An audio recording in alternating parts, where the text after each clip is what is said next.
questions. Billy asked Dennis, why hasn't the front office re-signed Joe Musgrove yet?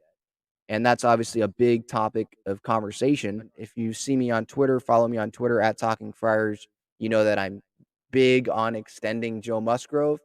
Uh, Hopefully, I'm one of the leaders of that campaign. And it's not like he's pitching like Blake Snell and he's asking for 25, 30 million a year. We don't even really know what Joe Musgrove's asking for. What we do know is the offer that they gave Musgrove or offered him at the beginning of the season was like $11 million a year, which is laughable. That's a contract that you give like Blake Snell, you know? You don't give it to someone that could be starting the National League All-Star game this year at Dodger Stadium. If he wants to remain a Padre, the team already offered him 8 years. Why should he stray from demanding from the Padres, you give me 8 years at 25 million a year, you know? Um, that was my thoughts on it before getting to what Dennis said here. So why hasn't the front office re-signed Joe Musgrove yet was what Billy asked. And Dennis said the two sides are closer than they were in April. We already kind of knew that because of the incentive-laden report that we got a couple weeks ago. I think it was from Kevin Acee. But he said, but there still appears to be a gap in perceived value. Is Joe Musgrove a number 1 or 2 starter? You could argue he has more to prove, but he probably would get paid like a number 2 starter on the open market.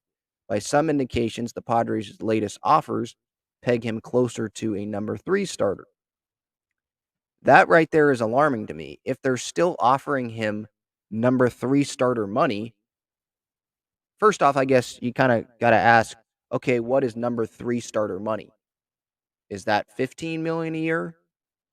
You know, what is that? So let's say that what Dennis is saying there, that they're offering number 3 starter money, it's like 15 million a year. That's not good enough. On the open market, I'm confident that he would be able to get $25 million a year from someone, at least. I think there's teams out there. We saw the Yankees give Garrett Cole, what was that, 30 million a year? It was something like 36 million a year or something crazy for Garrett Cole. And the Yankees knew going into this contract that they knew that that end of that contract is going to suck for them, but they still gave it to him.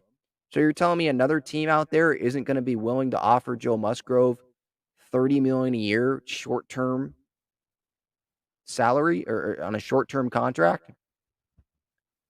I think a team would be willing to do that.